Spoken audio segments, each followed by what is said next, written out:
मित्रों, परम पूज्य गुरुदेव परमवंदनीय माता जी की दिव्य उपस्थिति को साक्षी मानते हुए गायत्री के इस अति पावन मंत्र के साथ में अपनी बात को आरंभ करना चाहता हूँ। गायत्री का ये पावन मंत्र एक ऐसा विलक्षण मंत्र है जिसके अंदर जितने भी शब्द हैं, शब्दों के व्यू हैं, उनकी संरचना है, वो एक बड़े ही पावन उद्घोष को लेकर के अवतरित हुई हैं।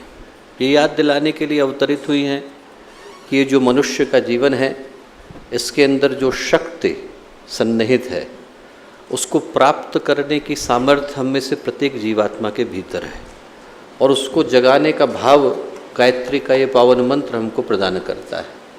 जब हम लोग गायत्री के मंत्र को बोलते हैं तो अंत में 3 शब्द निकल कर के आते हैं, कहते हैं धियो यो नः प्रचोदयात्। वो जो यो शब्द है वो परमात्मा का प्रतीक है। जो प्रचोदयिता है, जो शक्ति को देने वाले हैं, उनसे हम लोग प्रार्थना करते हैं कि हमारे भीतर की उस शक्ति को आप जगाएं जो मनुष्य के जीवन को, महामानव के जीवन में बदल देते हैं। इसीलिए पुराण क्या कहते हैं? पुराण कहते हैं गायत्री वेद जननी, गायत्री लोक पावनी। वेदों को जन्म देने वाली गायत्री पूरे लोक को पावन कर देने की सामर्थ्य उनके अंदर है। ऐसा आप शायद ही किसी मंत्र के विषय में सुने जहाँ पर ये कहा गया हो कि संपूर्ण लोकों को पावन कर देने की सामर्थ्य एक मंत्र के अंदर सन्निहित है। गायत्री वेद जननी, गायत्री लोक पावनी। न गायत्री समम मंत्र, गायत्री के समान दूसरा मंत्र नहीं है। इति विज्ञानम उच्यते। सारे के सारे विज्ञान मिलकर, सारे के सारे ज्ञान मिलकर एक ही सत्य का, शाश्वत सत्य का उद्घोष करते हैं कि जितनी शक्ति, जितनी सामर्थ्य, जितनी संपदा, जितनी संपत्ति गायत्री के मंत्र के अंदर सुरक्षित है, सन्निहित है, समाहित है, उतनी किसी अन्य मंत्र के अंदर नहीं। और इसीलिए यदि हम लोग ध्यान से देखें तो ये अकेला मंत्र है। पूरी की पूरी मंत्र साहित्य के अंदर, मंत्र संपदा के अंदर अकेला मंत्र गायत्री का मंत्र है जिसमें 24 के 24 अक्षरों के 24 ऋषि। तत्मंत्र वशिष्ठ ऋषि ने दिया, उनके जीवन की केंद्रीय खोज का आधार तत् रहा। स भारद्वाज से निकल करके आया, वि गर्ग ऋषि से निकल करके आया। जब आप सारे के सारे ऋषियों को देखें तो भृगु को भी पाएंगे, शांडिल्य को भी पाएंगे, लोहित को भी पाएंगे, कौशिक को भी पाएंगे, अथर्वण को भी पाएंगे। सारे के सारे ऋषियों ने अपने जीवन की केंद्रीय खोज एक एक शब्द के लिए समर्पित की है। इतनी सामर्थ्य, इतनी शक्ति गायत्री के मंत्र के अंदर है। हर शब्द का, हर अक्षर का अपना अपना देवता है। तत् के अग्नि देवता है, स के प्रजापति हैं, और फिर बढ़ते चले जाते हैं। फिर उनकी देवियां आ जाती हैं, अग्नि श्रद्धा आ जाती हैं, विष्णु श्रद्धा आ जाती हैं, प्रहलादिनी आ जाती हैं, उनकी अपनी देवियां हैं। और एक जो सबसे विशिष्ट बात आपको देखने को मिलती है वो ये देखने को मिलती है कि अकेला मंत्र है जिसमें जितने भी वैदिक छंद हैं, पूरे के पूरे छंद साहित्य के एक एक छंद वो सारे के सारे गायत्री के 24 अक्षरों के अंदर आ गए। तत् गायत्री छंद से निकला, स त्रिष्टुप छंद से निकला, वि उष्णिक छंद से निकला, और इसी तरह से बृहति आ गए, अदिति आ गए, जगति आ गए। उसके अंदर सारे के सारे छंद समाहित हो गए। जितनी भी भारतीय ज्ञान परंपरा, भारतीय अध्यात्म परंपरा, भारतीय वैदिक साहित्य का सार हो सकता है, मेरुदंड हो सकता है, उसका आधार हो सकता है, वो गायत्री मंत्र के अंदर आ गया है। और एक जो बड़ी रहस्य की बात मैं आपको बताता हूँ कि जितने भी भारतीय दर्शन साहित्य की परंपराएं हैं वो मिलकर के एक ही बात कहती है कि जो संसार है वो 24 तत्वों से मिला है। 23 तत्व और उनको बनाने वाले परमात्मा। सरल शब्दों में कहें तो एक बनाने वाले और बाकी सब बनने वाला। जितना बना है संसार वो 23 तत्वों से है, और जो बनाने वाले हैं वो एक है, उनका नाम परमात्मा।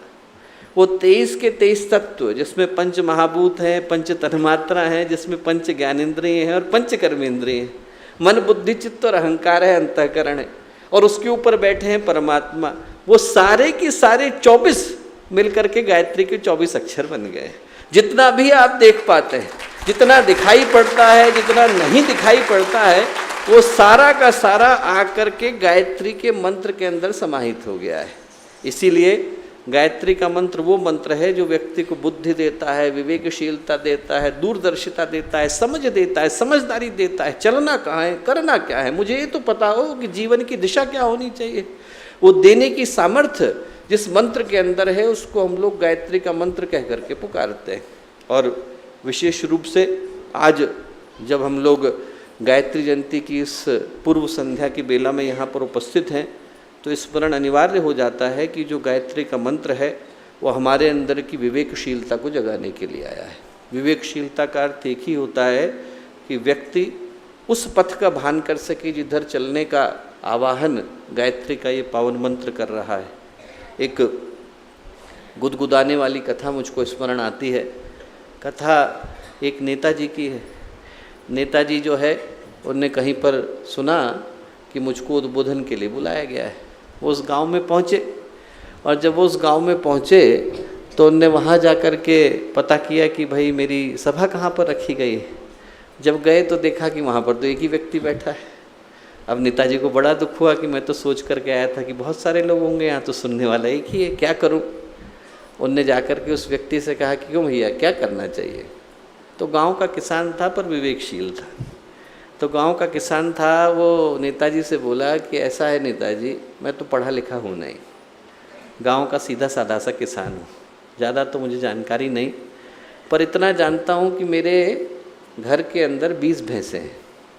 यदि मैं 20 भैंस का चारा लेकर के जाता हूँ और वहाँ पर एक ही भैंस खड़ी हो, 19 की 19 चरने चली गई हो, तो उसको भूखा छोड़ के नहीं आता हूँ, उसको चारा खिला करके आता हूँ। नेताजी की समझ में आ गया।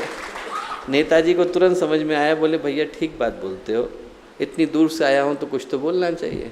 नेताजी ने अपना भाषण शुरू किया। 3 घंटे तक अनवरत बोले। 3 घंटे तक वो बेचारा व्यक्ति सुनता रहा। 3 घंटे के बाद जब वो शांत हुए तो उनने उस गांव के व्यक्ति से पूछा। उनने कहा एक बात बताओ भैया, मेरा उद्बोधन कैसा लगा।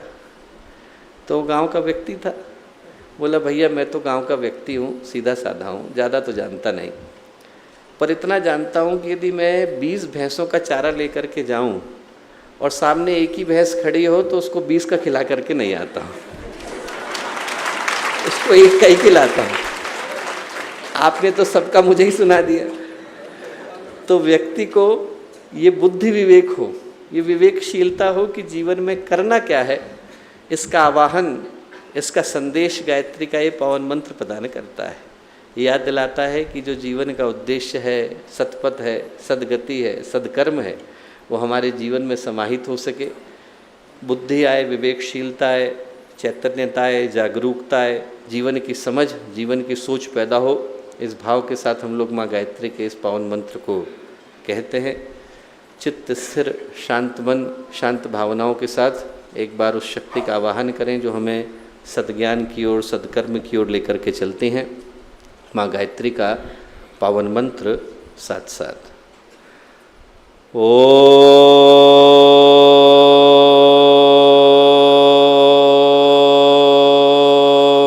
भूर्भुवः स्वः तत्सवितुर्वरेण्यं भर्गो देवस्य धीमहि धियो यो नः प्रचोदयात्।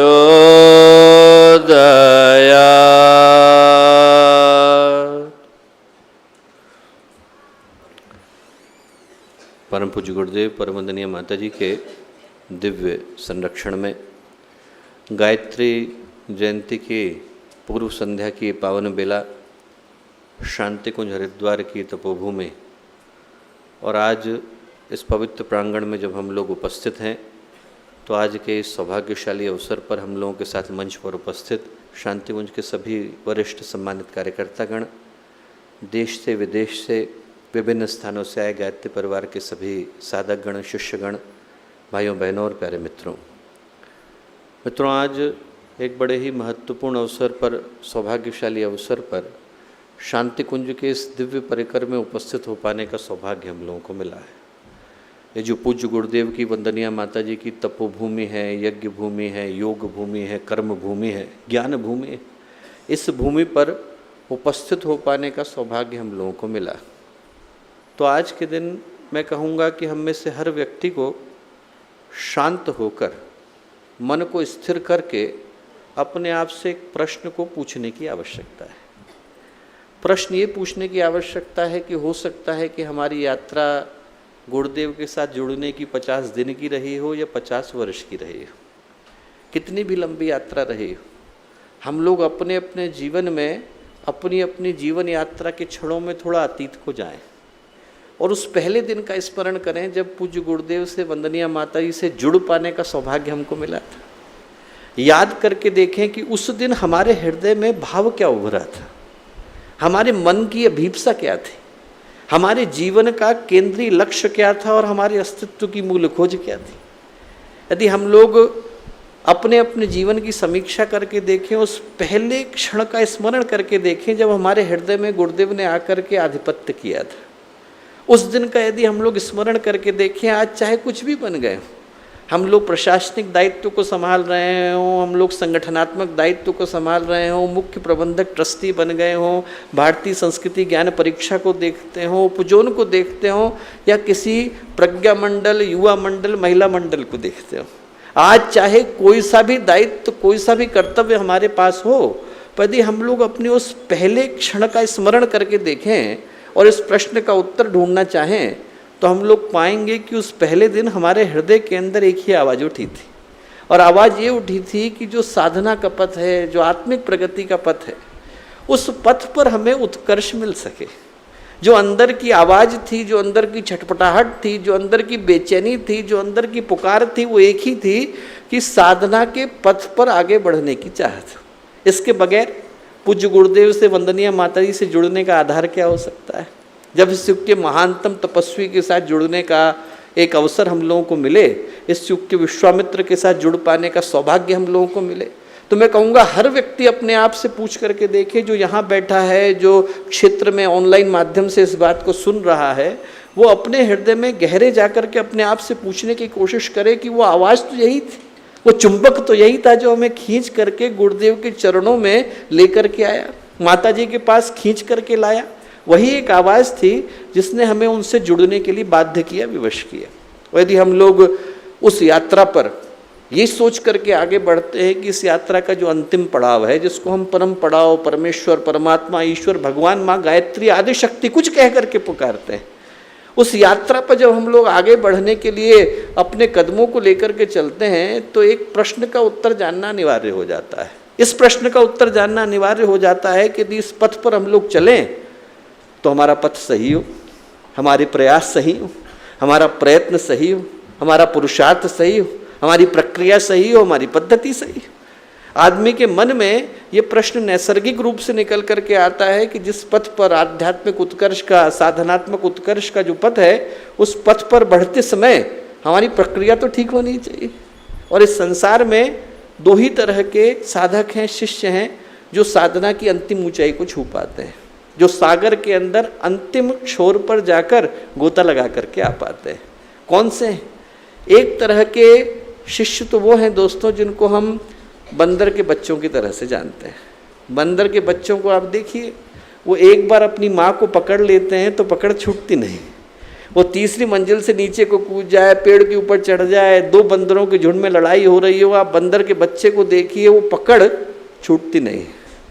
दूसरे वो उन शिष्यों की तरह से होते हैं जिनके अंदर बिल्ली के बच्चे की तरह से भावना होती है।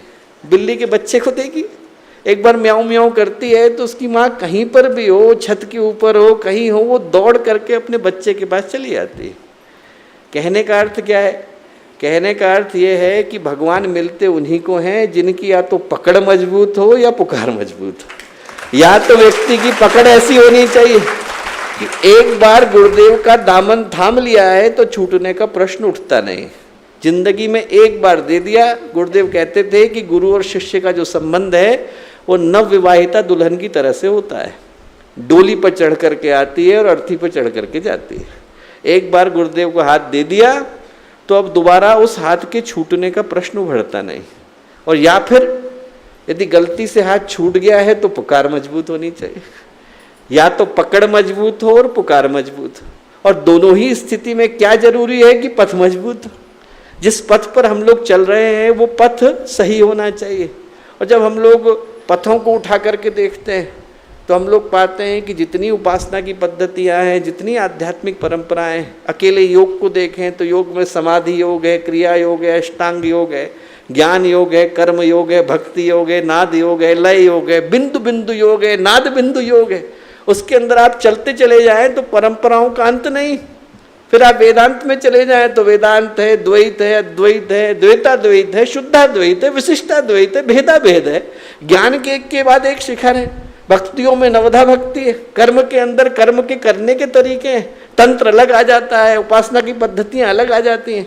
तो इतनी सारी श्रृंखलाओं के अंदर, इतनी सारी लंबी सूची के अंदर जिसको हम लोग देखते हैं, ज्ञान के हर जगह पर एक से एक बढ़कर परंपराओं को देखते हैं, प्रश्न उभर करके आता है कि कौन सा लें।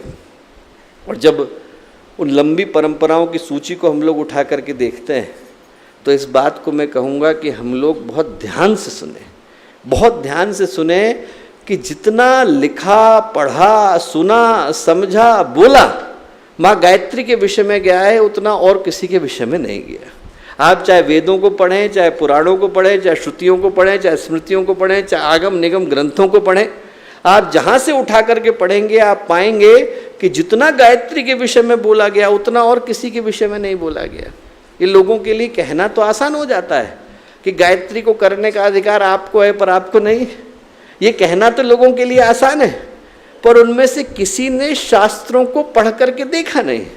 यदि हम शास्त्र के अंदर गहराई के साथ जाकर के देखें तो हम पाएंगे कि जितनी प्रशंसा, जितनी अभिवंदना, जितनी अभ्यर्थना ऋषियों ने, महापुरुषों ने, एक से एक बढ़कर उपासकों ने, तपस्वियों ने, योगियों ने, ज्ञानियों ने माँ गायत्री की करी है उतनी किसी और की नहीं करी।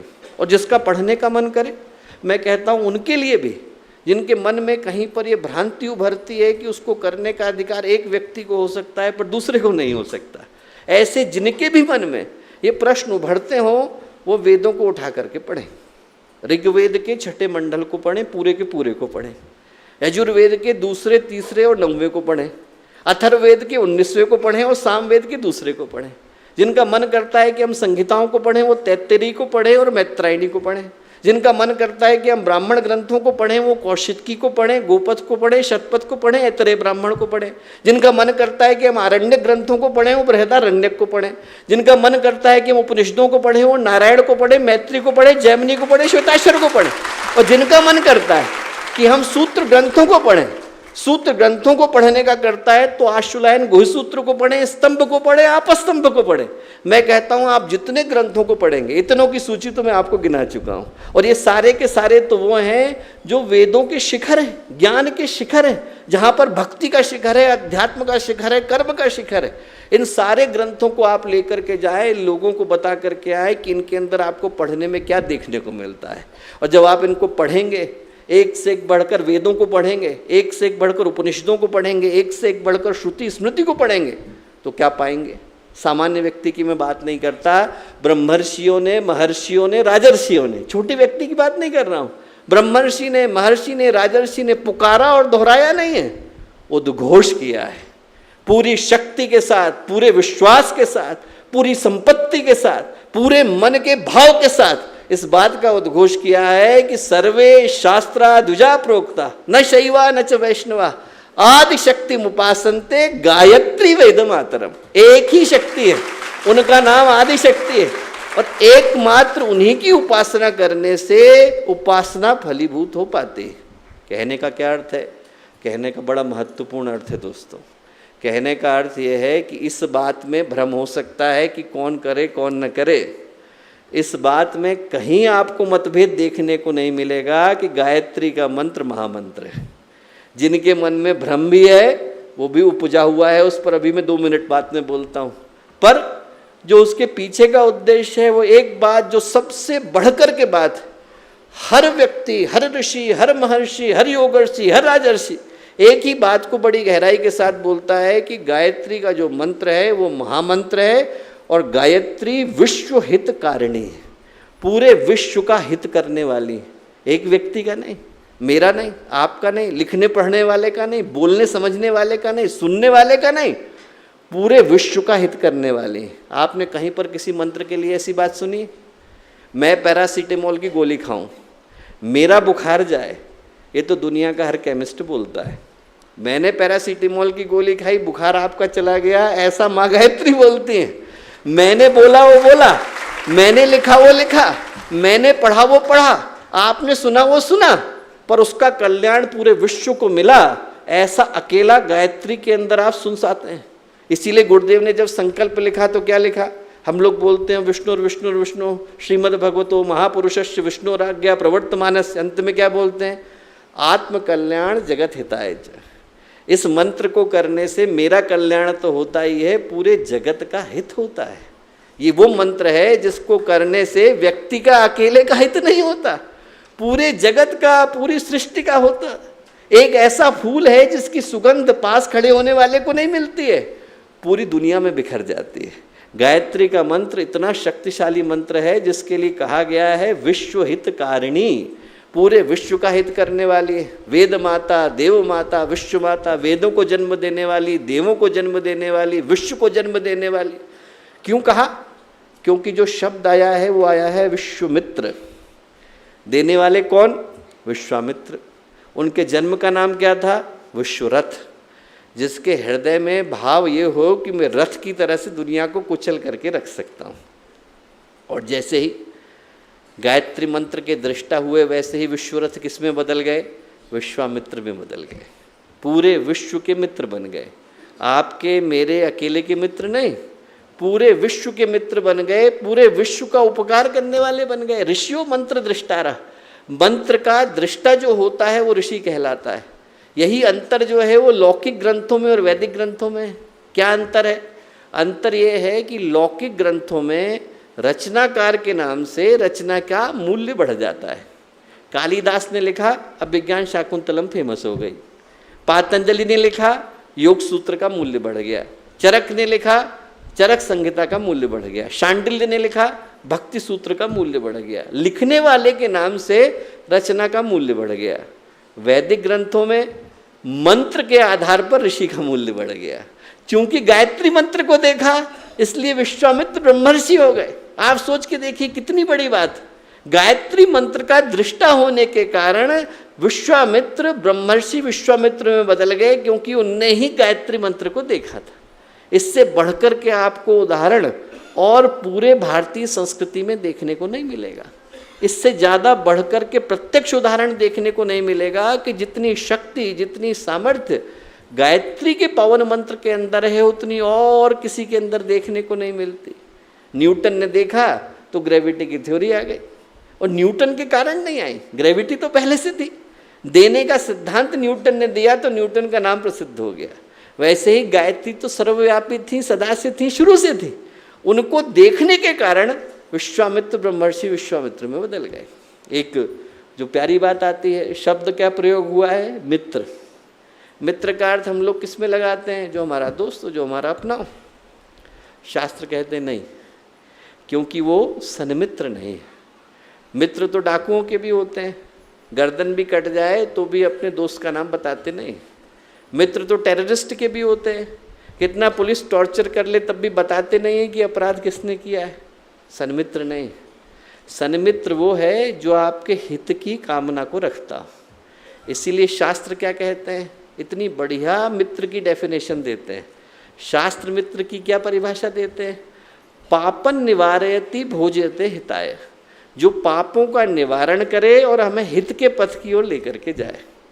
हमारे अंदर जो अशुद्धियां हैं, दुर्गुण हैं, त्रुटियां हैं, उनको निकालने में हमारी मदद करे।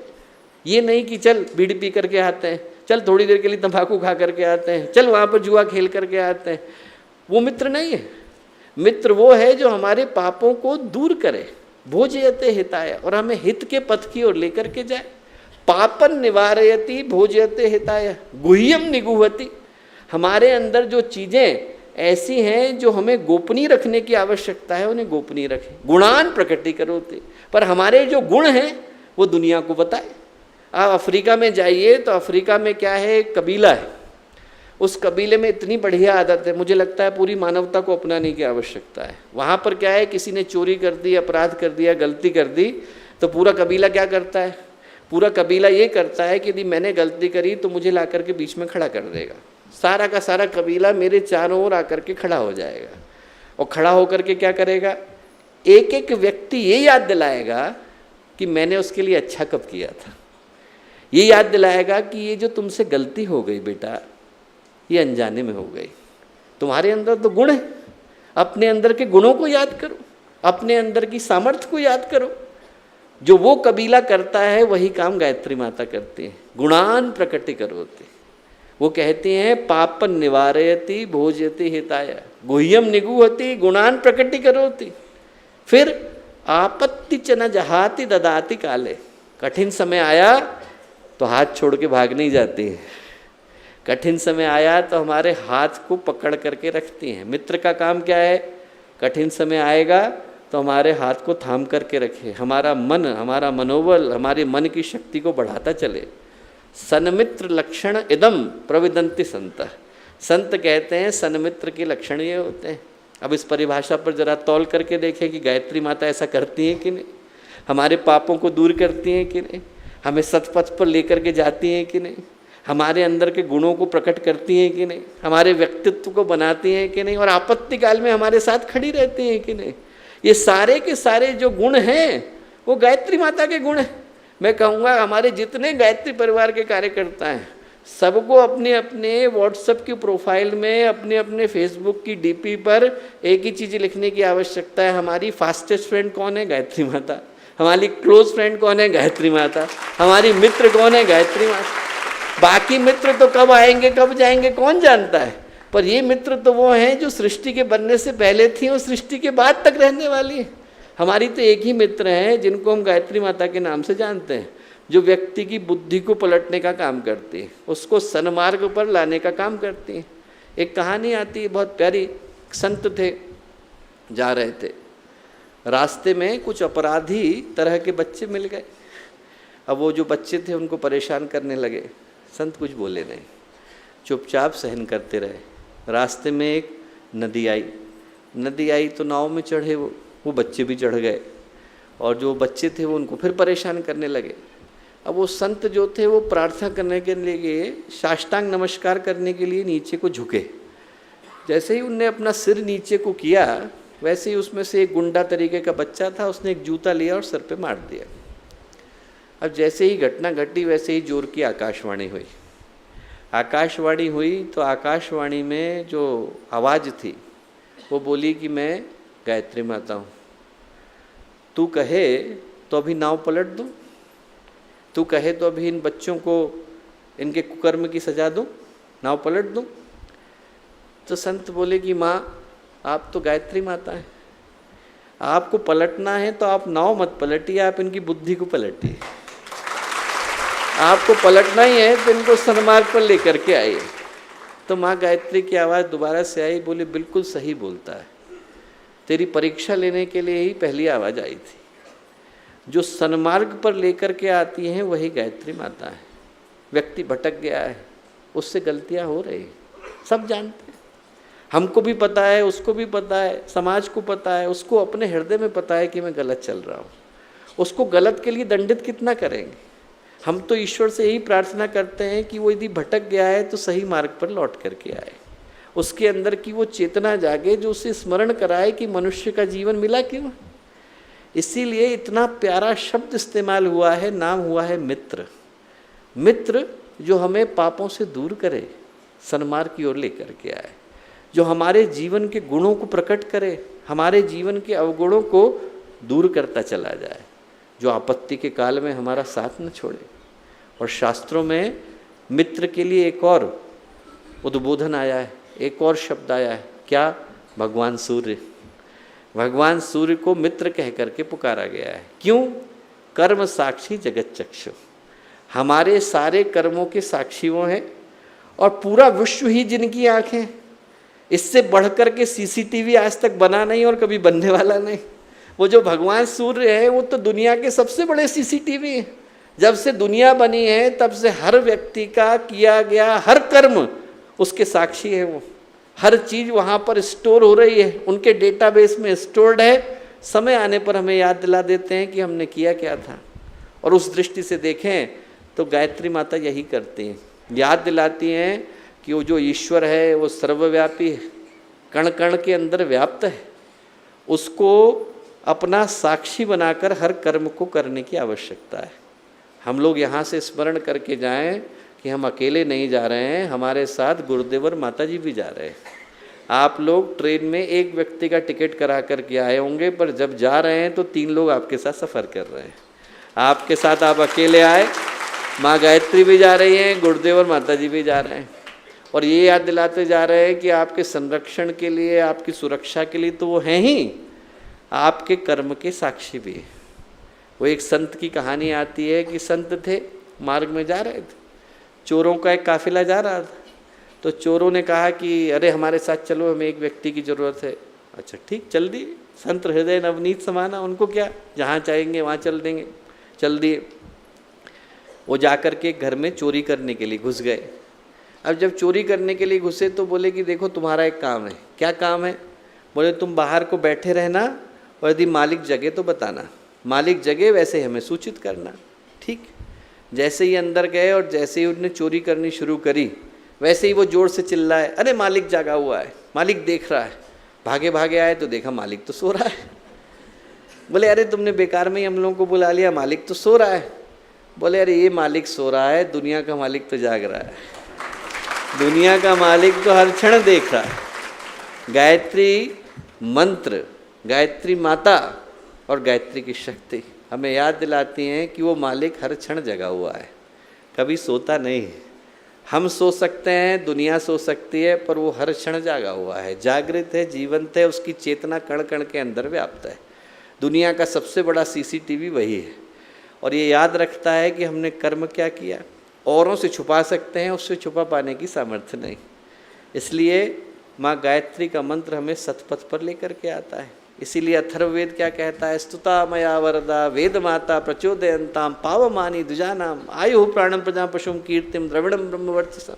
वेद माता इसलिए कह करके पुकारता है कि वो वेद माता है, जो भौतिक सिद्धियां तो देती हैं, आध्यात्मिक उपलब्धियों के शिखर पर लेकर के जाती हैं। अब हम लोग सोच करके देखें कि जो वेदों को जन्म देने वाली हैं, जो देवों को जन्म देने वाली है, वेद माता है, देव माता है, विश्व माता है, पूरे विश्व को जन्म देने वाली है, जो पूरे लोक को पावन बनाने वाली है, जिनके अंदर सामर्थ्य इतनी है कि सारे ऋषि, सारे महर्षि, सारे देवता, सारे भगवान मिलकर के ये कहते हैं कि उन्हीं अकेले की उपासना करने की आवश्यकता है, जिनके पास शक्ति इतनी है कि वो भटके हुए व्यक्ति को पूरे विश्व का मित्र बना देती है, जिनके अंदर शक्ति इतनी है कि वो हमें पापों से दूर करती हैं, सतपथ पर लेकर के जाती हैं, चरित्र को, चिंतन को, व्यवहार को, व्यक्तित्व को गुणवान बनाती हैं, परिष्कृत, प्रकाशित, आलोकित बनाती हैं। वो गायत्री माता, करने का अधिकार एक को हो सकता है, दूसरे को नहीं हो सकता। ऐसा कौन कह सकता है? आप जरा सोच करके तो देखो। यदि हम सोच करके देखें तो जो स्वरूप साक्षात्कार का मंत्र है, जिससे मुझे आत्मज्ञान प्राप्त होता है, अपने जीवन का उद्देश्य पता चलता है, उससे किसी को कैसे निषिद्ध किया जा सकता है? एक को मिले अधिकार, दूसरे को नहीं मिले, कैसा संभव है? भगवान सूरज का प्रकाश गिर रहा है, आपको मिलेगा, आपको नहीं मिलेगा। नदी बह रही है, आप पानी पी सकते हो, आप नहीं पी सकते हो। धरती अन्न उपजा के दे रही है, आप खा सकते हो, आप नहीं खा सकते हो। बादल बरस रहे हैं, आपको मिलेंगे, आपको नहीं मिलेंगे, ऐसा कैसे संभव है? ये जो भेदभाव है वो किस तरह से संभव है? कोई सोच करके तो देखे। न शास्त्रों में कहीं नहीं लिखा, वेदों में कहीं नहीं लिखा, किसी ज्ञानी व्यक्ति के द्वारा कहा नहीं गया, और लोगों के जीवन में प्रभाव हर क्षण देखने को मिलता है। और मैं कहता हूँ कि मैं तो अज्ञानी हूँ, हो सकता है कि मैं गलत बोल रहा हूँ, हो सकता है कि मुझे कुछ न पता हो। भगवान शंकराचार्य से बढ़ करके तो कोई नहीं।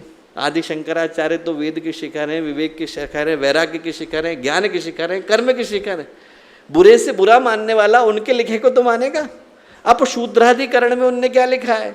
ज्ञान वस्तु तंत्र होने के कारण निषिद्ध नहीं की जा सकती। जो आत्मज्ञान है उसके ऊपर किसी का रेस्ट्रिक्शन नहीं हो सकता। ये करें ये न करें, कहाँ से आ सकता है?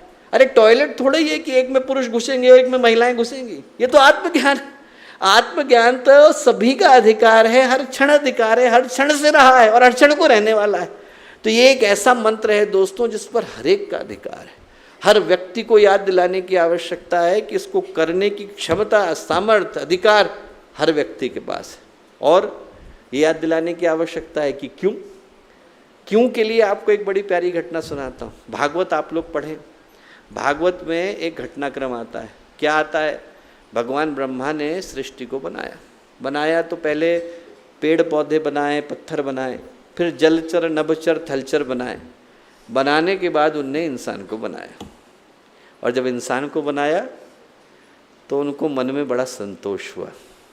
ब्रह्मावलोकधीष्णम मुदमाप देवा, ऐसा लिखा है। भगवान के मन में बड़ा मोद हुआ, तृप्ति मिली उनको। 1 करोड़ की लॉटरी लग जाए तो व्यक्ति को सुख मिलता है, संतोष नहीं मिलता। भगवान ब्रह्मा को बड़ा संतोष हुआ। क्यों? ब्रह्मावलोकधीष्णम, उनको लगा कि इस जाति के अंदर, इस प्राणी के अंदर धिषणा विद्यमान है। ये धिषणा वो शब्द है जिससे धी निकल करके आया। बुद्धि का धी धिषणा, धीमहि का धी धिषणा, धिषणा धी प्रज्ञा। ये व्यक्ति के अंदर जो सामर्थ्य है उसके लिए भगवान ब्रह्मा को लगा कि अरे ये तो इस प्राणी के अंदर है। धिषणा का क्या मतलब है? धिषणा का मतलब है कि हमारे अंदर के भगवान को, हमारे अंदर के ब्रह्म को देख पाने की सामर्थ्य। ब्रह्म तो कण कण के अंदर है, वो चाहे तो स्टेज के ऊपर आकर के भी जा सकते हैं। तो भगवान ने ये बोला ब्रह्मावलोकधीष्णम मुदमाप देवा, कि इस प्राणी के अंदर धिषणा की, धी की सामर्थ्य। क्या मतलब? मतलब ये कि अपने अंदर छुपे भगवान को देख पाने की सामर्थ्य, और प्राणियों के अंदर नहीं। इसीलिए तो उपनिषद के ऋषि बोलते हैं शृण्वन्तु विश्वे अमृतस्य पुत्रा आये धामानि दिव्यानि तस्तु। अरे सुनो तो सही, अमृत के पुत्र हो, प्रकाश के पुत्र हो, परमात्मा के पुत्र हो, परमेश्वर के पुत्र हो, तुम्हारे को अपने अंदर छुपी शक्तियों का भी अंदाजा नहीं। इसीलिए तो घटना आती है जिसमें श्वेत केतु को उनके गुरु ने क्या याद दिलाया? ये याद दिलाया कि भगवान तो तेरे अंदर है। श्वेत केतु विश्वविद्यालय को टॉप करके घर को पहुँचे तो मन में अहंकार आ गया। उनको लगा कि मुझे पता है। उनके गुरु थे आरुणि उद्दालक, बोले सब पता है, बोले सब पता है। भगवान को देखा है? बोले देखा तो नहीं है, पर श्लोक बहुत सारे सुना सकता हूँ। बोले देखना चाहोगे? बोले हाँ। पानी का गिलास लिया, शक्कर के टुकड़े लिए, पानी के गिलास में घोल दिए। कहाँ गए? श्वेत केतु बोले अभी मेरी आँख के सामने घोला पर दिख नहीं रहा है, कैसे पता चलेगा कि अंदर है? तो श्वेत केतु बोले कि पानी को चखना पड़ेगा, मीठा लगेगा तो पता चलेगा कि इसके अंदर शक्कर घुल गई। उनके गुरु बोले कि बेटा इसी तरह से भगवान बाहर हवा में घुल गया है, अंदर प्राण में घुल गया है, वायु में है और प्राण में है। इसीलिए हम ऑक्सीजन को बोलते हैं प्राणवायु। बोले ना वायु दिखाई पड़ती है और ना प्राण दिखाई पड़ता है, पर दोनों के बगैर तेरा अस्तित्व संभव नहीं। बोले देखना है तो तू अपने भीतर गहरे उतर, वो भगवान तो तेरे अंदर है, तत्त्वमसि, वो मेरे अंदर भी है, सोहम। और जैसे ही श्वेत केतु को याद आया तो उनके मुंह से क्या निकला? अहम ब्रह्मास्मि, मैं ही वो भगवान हूँ। वो शब्द जो आपको गायत्री मंदिर पर शीशों के ऊपर लिखे हुए दिखने को मिलते हैं। गुरुदेव ने गायत्री मंदिर बनाया तो शीशे लगाए, व्यक्ति आए भगवान को प्रणाम करे और शीशे के सामने जाकर के ये याद करे कि वो भगवान मेरे अंदर है, वो देवी शक्ति मेरे अंदर विद्यमान है, अहम ब्रह्मास्मि, मेरे अंदर वही भगवान बनने की क्षमता विद्यमान है। और जब ब्रह्मा जी को लगा कि इस प्राणी के अंदर है वो, ये अपने अंदर छुपे ब्रह्म को देख सकता है, अपने अंदर छुपे भगवान को देख सकता है, तो उन्होंने कहा इसके अंदर जो ये धिषणा है, धीमहि, वही इसको पूर्णता प्रदान करती है। गायत्री का मंत्र इसलिए पूर्णता का मंत्र है क्योंकि इसमें हमारे को वो धिषणा दे पाने की सामर्थ्य है। इसीलिए जो अंतिम शब्द आता है वो क्या होता है? उसमें हम लोग बोलते हैं प्रचोदयात। प्रचोदयात का क्या अर्थ है? प्रेरित करे। तो संस्कृत में प्रेरित बोल सकते थे, प्रचोदयात क्यों बोला? प्रेरित कहते तो भी तो अर्थ वही निकलता कि प्रेरित करें, फिर प्रचोदयात क्यों बोला? प्रचोदयात इसलिए बोला क्योंकि प्रेरित तो आतंकवादी भी कर देते हैं। किसी को बोल देंगे तो सुइसाइड की बेल्ट लगा करके जाएगा और आत्महत्या भी कर देगा, 100 और को भी मार देगा। मोटिवेट करना आसान है, इंस्पायर करना कठिन है। इसलिए बोला कि किसी को प्रेरणा देना तो आसान है, उसके अंदर उत्कृष्ट प्रेरणा देना कठिन है। इसीलिए शब्द आया प्रचोदयन। प्रचोदयन का मतलब है उत्कृष्ट प्रेरणा। व्यक्ति को ये याद दिलाना कि मनुष्य का जीवन मिला क्यों है, इसका लक्ष्य क्या है, उद्देश्य क्या है, अनुसंधान क्या करना है। एक बार मिल गया तो क्या मैं इस अवसर को यूं ही गंवा दूं, या इस अवसर के साथ न्याय करूं, इंसाफ करूं और अपने जीवन के अंतिम उद्देश्य को छू कर के आऊं। वो प्रेरणा जगाना प्रचोदयात, उसको कहा प्रचोदयन। एक बड़ी प्यारी कथा आती है भागवत में, मुझे तो बहुत ही अच्छी लगती है। पुराणों के अंदर कथा आती है, ऐसा लगता है कि जैसे आज सुबह के लिए गुरुदेव ने कही। महर्षि थे पुनर्वसु, उनके शिष्य थे अग्निवेश। महर्षि पुनर्वसु ध्यान में बैठे थे, समाधि में बैठे थे, और एकदम से उनकी आंखें खुल गईं। खुली तो उनकी आंखों में दर्द, पीड़ा, भयावह भाव। अग्निवेश के हृदय में बड़ा कष्ट हुआ, मेरे गुरु की ऐसी स्थिति क्यों है। उनने अपने गुरु से पूछा कि क्या हुआ। बोले मैं कलयुग के चरम को देख रहा हूँ अग्निवेश, और मैंने देखा कि बड़ा महाविनाश होने वाला है। क्यों? बोले आदि व्याधि शतग्रस्ता, आदि व्याधि से करोड़ों लोग ग्रस्त हो चुके हैं। निरस्त ज्ञान चक्षुषु, उनके जो ज्ञान के चक्षु हैं वो खत्म हो गए। पशु तुल्यस चरन्ते थे, पशु की तरह से जीवन को गुजार रहे हैं। देह मात्रैक दृष्टया, मात्र देह को ही अपने जीवन का सुख का आधार बना करके बैठे। आप जब दुर्गा सप्तशती को पढ़ते हैं तो दुर्गा सप्तशती में कहानी आती है, महिषासुर का वध किया माँ ने, भगवती ने, भवानी ने, माँ गायत्री ने, दुर्गा ने किया, हर कोई जानता है। महिषासुर का वध करने से पहले महिषासुर के असिस्टेंट पहुँचे थे। कौन कौन पहुँचे? चिक्षुर पहुँचे, चामर पहुँचे, बाष्कल पहुँचे, असिलमा पहुँचे, उद्रक पहुँचे, महाअनु पहुँचे और विडालाक्ष पहुँचे। इनका क्या अर्थ है? चिक्षुर का मतलब है छोटा सोचने वाला, जिसकी सोच छोटी हो गई। चामर का मतलब जो शरीर के सौंदर्य को ही सब कुछ मान के बैठ गया हो, चमड़ी पर मन अटक गया हो। असिलोमा, लोम लोम के अंदर हिंसा आ गई हो। बाष्कल, दूसरे को कष्ट देने में आनंद आता हो। उदग्र, मेरा पेट भर जाए बाकी लोग भूखे रहे। महाहनु, जो मिल जाएगा वो खा लेंगे, अच्छा खाएंगे बुरा खाएंगे फर्क नहीं। और विडालाक्ष, जिसकी बिल्ली की तरह से आंखें। बिल्ली क्या करती है? बस आपकी क्षण भर के लिए दृष्टि हटेगी, दूध का प्याला लेकर के भागेगी। वैसे ही हो गया। आज के समय में लोगों के इतने बढ़िया बढ़िया संस्कृत वाले नाम नहीं है, पर उद्देश्य तो यही हो गया। आदमी का जीवन ऐसे ही हो गया। तो ये देख करके बड़ा कष्ट हुआ पुनर्वसु को। अनेक चित्र विभ्रांता, अनेकों लोग इसी तरह के दिखाई पड़ रहे हैं। ऐसा 1.5 पेज तक वो बोले, पर जो अंतिम लाइन है वो कितनी काम की है। अग्निवेश ने पूछा कि गुरुदेव इसका कारण क्या है? क्या है? ये सब लोग परेशान हैं, सब जिंदगी आदमी की नष्ट हो रही है, शरीर के कष्ट हैं, मन के कष्ट हैं, क्यों है? ये कलयुग चरम पर क्यों पहुंच गया है? तो पुनर्वसु बोले प्रज्ञापराधम मूलम सर्व रोगाणाम। सारे रोगों के मूल में एक ही अपराध है, प्रज्ञा का अपराध। व्यक्ति की प्रज्ञा भ्रष्ट हो गई। व्यक्ति ये भूल गया है कि मेरे जीवन का मूल उद्देश्य क्या है, क्यों मिला मनुष्य का जीवन। और आज उसी का कारण तो है कि पीड़ा है, पतन है, परेशानी है, प्रवाह में आ गए, फैशन में आ गए। बाहर के सुख को पाने के लिए व्यक्ति भीतर की काली को आभूषण समझ करके बैठ जाता है।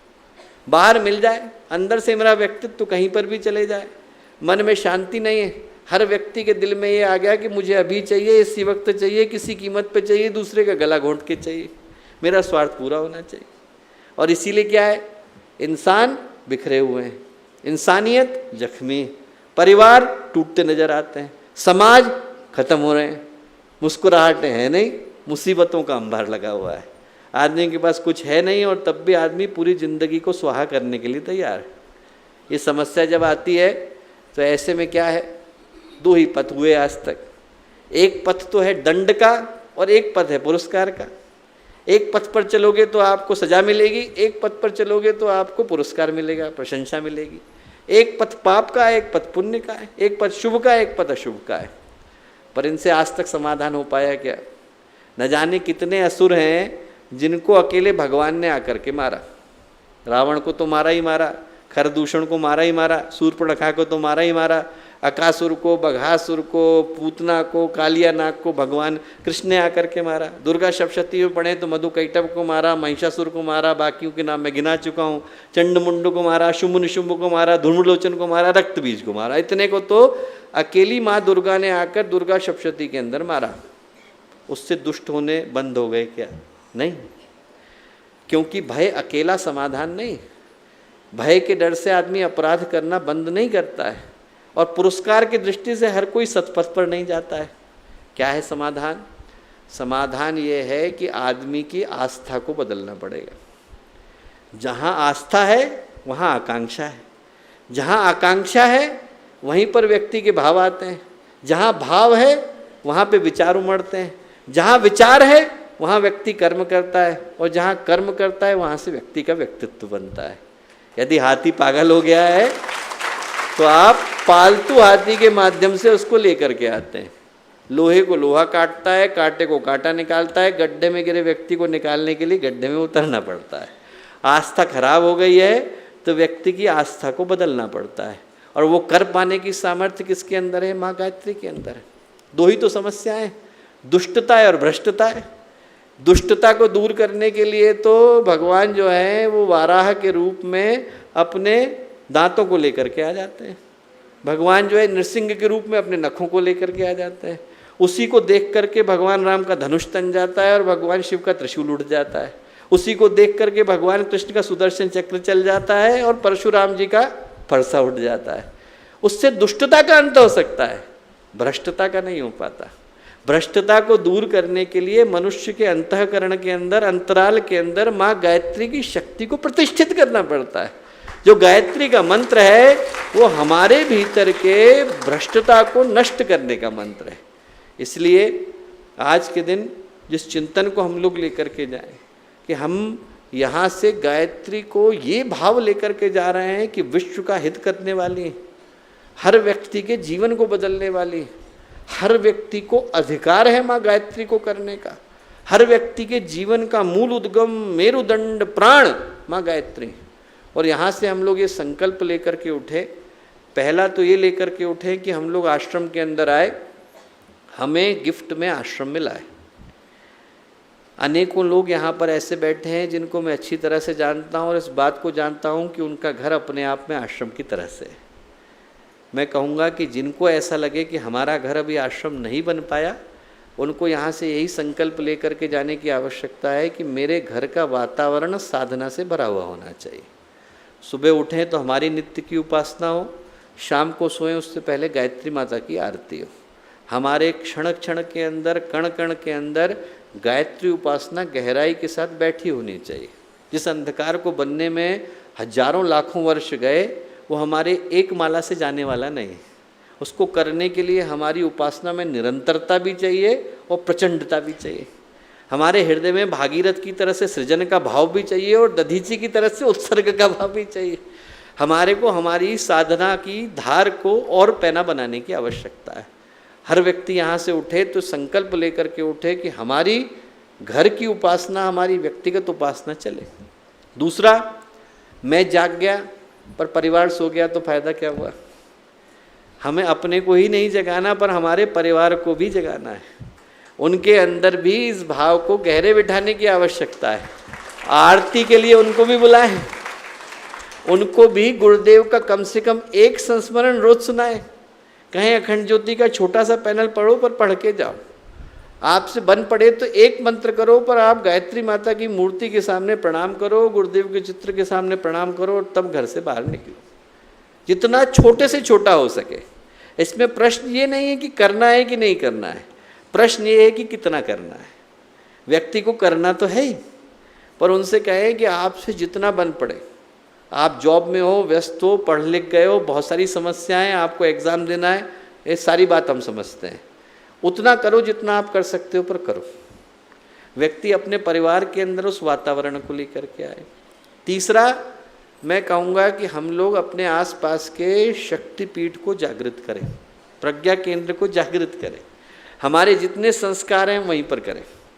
हमारे जितनी जीवन की खुशियाँ हैं वो हमें वहीं पर मनाने की आवश्यकता है। लोगों को बुलाने की आवश्यकता है, वहाँ पर करने वाला कोई न मिले तो आप लोग जागृत लोग हो। आप में से हर व्यक्ति जानता है कि संस्कार कैसे कराना है, आप में से हर व्यक्ति जानता है कि यज्ञ कैसे कराना है, आप में से हर व्यक्ति जानता है कि दीप यज्ञ कैसे करना है। मैं कहूँगा कि हम में से हर व्यक्ति हमारे पास के केंद्र को जागृत करने का भाव लेके जाए। हमारी परिधि के अंदर जितने गुरुदेव ने केंद्र बनाए हैं उन सब के अंदर जागृत हैं तो और जागृत हों, और नहीं है तो उनको जगाने का दायित्व हमारा। हमारे जीवन में माँ गायत्री बैठे हैं और गहराई के साथ बैठे भी, उपस्थित भी हों, हर क्षण हमारे साथ रहें, हमारी उपासना में रहें, निरंतरता में रहें, दीर्घकालिकता में रहें, हमारे समर्पण में रहें। और एक अंतिम जो बात मैं कहूँगा हम लेकर के जाएं, हम ये लेकर के जाएं कि हम लोग अपने घर को ही शक्तिपीठ बना के जाएं। क्या करें? गुरुदेव की प्रदर्शनी अपने घर में लगा लें। जो व्यक्ति हमारे घर में आकर के बैठता है उसको पता चलना चाहिए कि गुरुदेव माता जी का, माँ गायत्री का फोटो लगा हुआ है। उनको पता चलना चाहिए कि गुरुदेव ने अपने जीवन में किया क्या। उनको पता चलना चाहिए न केवल हमारे घर में आने से बल्कि हमारे व्हाट्सएप पर जाने से। उनको पता चलना चाहिए हमारे व्हाट्सएप के अलावा फेसबुक पर जाने से। उनको पता चलना चाहिए हमारे जीवन के हर क्रियाकलाप से कि इनके जीवन में गुरुदेव माता जी और माँ गायत्री आकर के गए हैं, इनको छू करके गए हैं, इनके जीवन को बदल करके गए। जिनसे हम मिले गुरुदेव का साहित्य दे करके आए, पंचांग भेंट करके आए, उनको स्टिकर दे करके आए, उनके जीवन में कुछ अच्छा दे करके आए। अरे 10 सुनेंगे, 9 के हृदय में हो सकता है कहीं पर आवाज़ जाए, किसी एक का जीवन बदले, पर जिस एक का जीवन बदलेगा वो बदलना सार्थक होगा दोस्तों। जिस एक का जीवन बदलेगा वो आपका मित्र बनेगा, सन्मित्र बनेगा, आपके हित की कामना करने वाला बनेगा। हर व्यक्ति के अंदर मैं कहूँगा हम लोग यहाँ से संकल्प को लेकर के जाएं कि हमारे लिए गुरुदेव ने पूरी दुनिया को कार्यक्षेत्र बना दिया है। हर व्यक्ति को याद दिलाएं कि गायत्री मंत्र करने का अधिकार सबका है, हर व्यक्ति का है, हर जाति का है, हर वर्ग का है, हर वर्ण का है, हर व्यक्ति का है। और उनको याद दिलाएं कि उसको जगाने के लिए, उस शक्ति को घर घर तक पहुँचाने के लिए इससे अच्छा समय दूसरा हो नहीं सकता है। और एक बार आप करके तो देखिए, गुरुदेव का साहित्य मैं कहूँगा आदमी के हृदय में जाता है, उसके जीवन में क्रांति को करे बगैर रहता नहीं। हम लोग थोड़े दिन पहले एक अंतिम घटना सुना करके बात को समाप्त करूँगा। एक जगह पर गए, वहाँ एक सज्जन थे, उनने गुरुदेव के सारे साहित्य को, जितना साहित्य वो प्राप्त कर पाए वो सारा एकत्रित करके उस नगर के जितने विद्यार्थी हैं उनके लिए निःशुल्क पुस्तकालय खोला। मैंने पूछा कि क्यों, आपके हृदय में भावना कैसे आई? अभी अभी तो जुड़े हुए आपको 4 ही वर्ष हुए, ऐसा इतना भाव आपके हृदय में कैसे आया? बोले भैया मैं बोले बहुत घूस दे करके अपना काम कराता था। बोले कहीं पर, बोले मेरा बहुत बड़ा बिजनेस है और कहीं पर भी काम अटकता था तो मैं रिश्वत देने से चूकता नहीं था, रिश्वत देकर जैसे तैसे ये किन प्रकार अपना काम करा लेता था। बोले एक दिन क्या हुआ कि एक ऐसे अधिकारी आए जो गायत्री परिवार के थे, रिश्वत लेते नहीं थे, लेने देते नहीं थे। तो बोले अब मैं बड़ा कष्ट में पड़ा कि कैसे करूं। तो मैंने आसपास के जो सहयोगी थे उनसे बात करी कि भाई इनको मनाने का क्या तरीका है। तो बोले इनको मनाने का एक ही तरीका है कि तुम गायत्री परिवार का कार्यकर्ता बन के जाओ। बोले पीला कुर्ता सफ़ेद धोती पहन के, पीला कुर्ता पीली धोती पहन के जाओगे तो इनको लगेगा कि देखो गायत्री परिवार के कार्यकर्ता हैं। और बोले इनका एक बड़ा मन रहता है। क्या मन रहता है? बोले इनका मन होता है कि गुरुदेव के साहित्य की स्थापना करें। तो बोले आप इनसे जाकर के एक ही बात बोलना, कहना कि मैं गायत्री परिवार का कार्यकर्ता हूँ, वांग्मय की स्थापना करनी है। बोले मुझे इसके अलावा कुछ नहीं पता था, मैं रट करके गया कि मुझे गुरुदेव का, मैं गायत्री परिवार का कार्यकर्ता हूँ और मुझे वांग्मय की स्थापना करनी है। बोले मैं गया, उनने मुझको बिठाया, चाय पानी पिलाई, 1 घंटे बातचीत करी जो मुझे ऑफिस में घुसने नहीं देते थे। और बोले इतने खुश हुए, बोले उसी दिन उनने मेरा काम कर दिया। और बोले उनने वांग्मय दिया मुझको कि बोले इसको अपने घर में प्रतिष्ठित करना। और मैं लेकर के आया और मैंने घर के कमरे में डाल दिया, देखा भी नहीं पलट कर। बोले हुआ क्या? कोविड के दिनों में मुझे कोविड हो गया। अब क्या हुआ, 14 दिन के लिए क्वारंटीन किया गया। बोले मैं उसी कमरे में जाकर के लेटा जिसमें गुरुदेव का साहित्य में डंप करके आया था। एक किताब खोली, दूसरी खोली, तीसरी खोली। बोले 14वां दिन आया, बोले 14वें दिन में कोविड तो चला गया पर मेरा जीवन बदल गया। बोले मैंने उस साहित्य को पढ़ा, बोले कि ये जो क्रांतिकारी साहित्य है मेरे घर के अंदर था और आज तक मैं किसी को बता नहीं पाया था। बोले उस दिन मेरे अंदर ये भाव आया कि मुझे इस किताब को घर घर तक, जन जन तक, व्यक्ति व्यक्ति के पास लेकर के जाने की आवश्यकता है। हम लोग वही संकल्प लेकर के जाएं। भगीरथ के आवाहन पर गंगा अवतरित होकर के आई थी। चाहते तो भगीरथ कहते कि काम खत्म हो गया, मेरे जो पूर्वज थे उनका श्राप मुक्त कराना था। चाहते तो वो गंगा जी को ले जा कर के सगर के पुत्रों का श्राप दूर कराते और गंगा जी को घर में कुएं में बदल देते। अमृत कुंड है, जिसको आइए वो यहाँ पर आए, प्रणाम करे, 500 रुपये का टिकट कराए और जाए। भगीरथ ने ऐसा नहीं किया। भगीरथ ने किया कि हमारे पूर्वजों का श्राप तो जाएगा, औरों का भी जाना चाहिए। वो गंगा को लेकर के निकले और गंगा सागर तक पहुंचा करके आए कि हर व्यक्ति के जीवन को बदलने वाली गंगा बने। हम लोग ये सोचें कि हम लोग भगीरथ हैं, हमारे जीवन में गुरुदेव ने ज्ञान की गंगा अवतरित कर दी, हमारे तक सिमट करके रह गई तो गंगा तो कुंड में बदल गई। औरों के जीवन की धारा को निर्मल करेगी तो गंगा भी पवित्र होगी, हम भी पवित्र होंगे, छूने वाला भी पवित्र होगा। हर व्यक्ति के जीवन में गंगा को छुला करके आए। मैं एक ही प्रार्थना करूंगा दोस्तों कि यहाँ से हम स्वाभिमान लेकर के उठे। कहने वाले के लिए कहना आसान होता है कि गायत्री कौन कर सकती, कौन नहीं कर सकती। जिनको कहना था वो महर्षि थे और वो वेदों के पृष्ठ पृष्ठ के ऊपर लिख करके गए। गायत्री हर एक की है, अधिकार हर एक का है, सौभाग्य हर एक का है। उन्हें जन जन तक पहुंचाने का सौभाग्य हम में से हर एक को मिलना चाहिए। हर व्यक्ति यहाँ से वो स्वाभिमान, गर्व, गौरव, संकल्प और इस भाव को लेकर के जाए कि गायत्री को जन जन तक पहुंचाने का समय आ रहा है। इस अंधकार से, अविद्या से निकालने का आधार एकमात्र ज्ञान का सूर्य है, वो माँ गायत्री हैं। वो हम घर घर तक पहुँचाएँ, जन जन तक पहुँचाएँ। इस भावना, इस संकल्प के साथ यहाँ से जाएं। आप सभी को गायत्री जयंती की इस पावन वेला पर बहुत सारी शुभकामनाएं, बहुत सारी मंगलकामनाएं। हमारे YouTube चैनल शांति कुंज वीडियो गायत्री परिवार को सब्सक्राइब करें एवं बेल आइकन जरूर दबाएं ताकि गायत्री परिवार की विभिन्न गतिविधियों की जानकारी आपको मिलती रहे।